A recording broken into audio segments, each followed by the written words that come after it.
So Deborah Francis White kind of frames the idea of feminism as being this really like arduous, like motherhood is just this miserable thing that only should or might only appeal to people who are obsessed with kind of a career in early childhood development. Like, listen to how she talks about Yeah. this, about motherhood, and then how Erica Komisar reacts to this kind of this framing, this kind of depiction. So I'll go ahead and share this with you.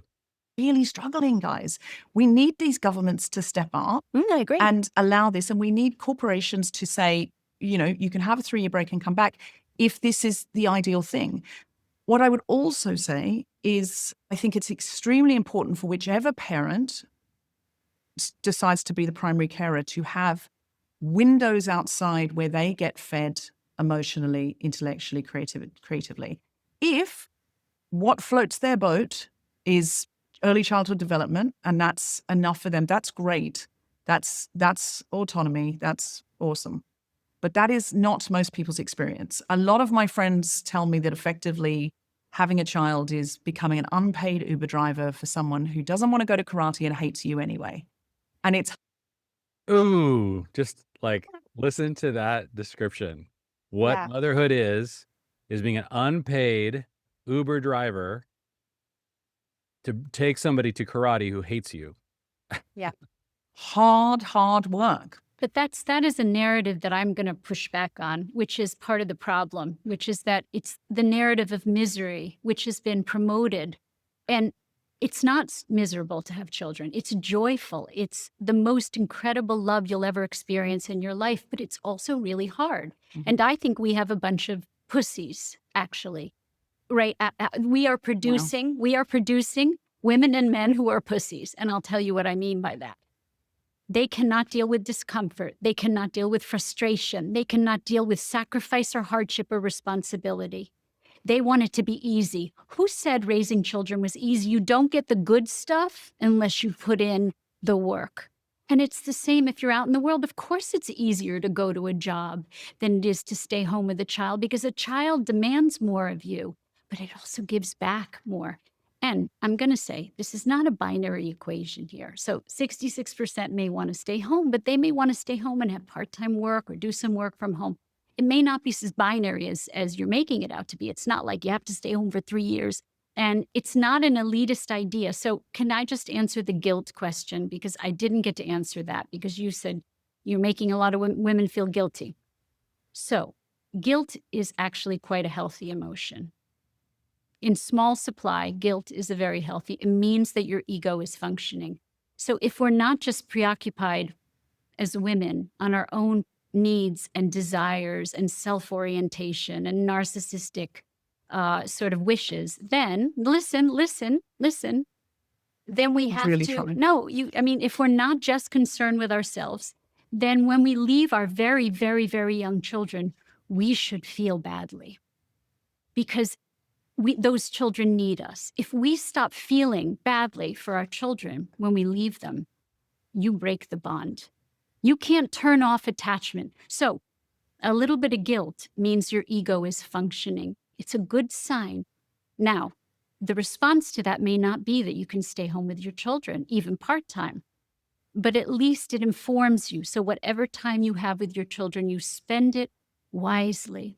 Oof. All right, we're gonna start there. Kels, what does that what does that stir up for you? Well, I just think that for what she said at the end there about guilt is such a taboo thing to say. This woman, what was her name, Danielle? Is that her name? Deborah Francis White. Deborah. Yeah. Deborah, she had a podcast called The Guilty Feminist. Hmm. And she brings it up multiple times in this interview because she's talking about how like women carry so much guilt or we shouldn't be feeling guilty. Like her whole thing seems to be, I don't listen to her podcast, but just the impression I get from her from this episode is that her whole thing is that women need to stop feeling guilty. And I think it's similar to shame in the way that like as a culture, we want to say like, we want zero shame or zero Right. guilt. When these emotions are actually, like Erica says, they're meant to inform our decisions. If you feel ashamed about something, then that might be a trigger that you should stop doing it. Right. not that you should live in this continual shame. Right. Similarly about guilt, like if you are feeling guilty for leaving your young children at home, that might be a good thing. And if you weren't feeling guilty uh, about that, then that actually informs a potential attachment disorder you might have, or one that you're creating in your child. Hmm. And I think it's helpful what she says, that said that it at least informs you, even if you can't stay home, Yeah. um, even if you can't be with your kids as much as you want. That guilt is so uncomfortable that people, if they're in a position where they don't have a choice, then they don't want to feel guilty because they're in that predicament. Right. However, she's saying that it informs you to attach to them properly when you are with them, Hmm. and to have a healthy relationship and to spend the time you have together wisely.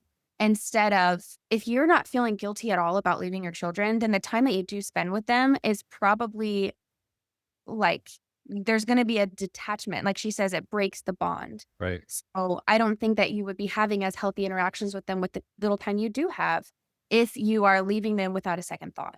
Yeah.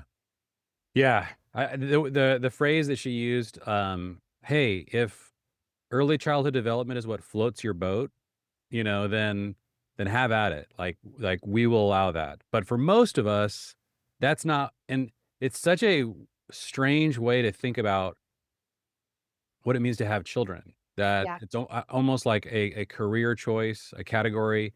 And, this is kind of this world in which women, and the way even the way she argues, anytime she's backed into a corner, instead of asking what's best for the children, or what really works between women and children, she'll always go to compare it to men. And I think that is the kind of the move of particularly like second wave feminism that I think broke the whole system. Yeah. Was let's just figure out what men have. Let's make women more like men, make sure that they are equal to men in every way, have the same opportunities, and ignore the impact that has on families and children, and assume that we're both basically the same. And so it's got to be now this career choice that a woman makes. And one of the things that Erica Komisar is really, she's like, look, the real problem here is we have decided as a culture to valorize narcissism.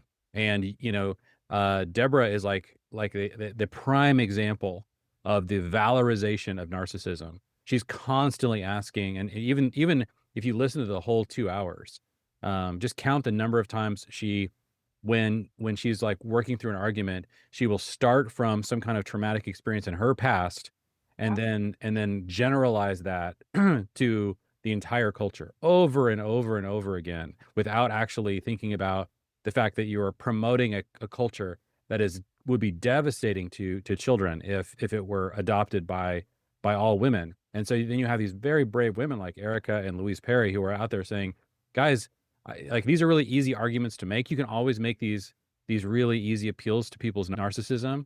This idea that we're going to try to get you as women all of the benefits without any of the responsibilities. That's such an easy thing to sell. But man, it just comes at a massive price.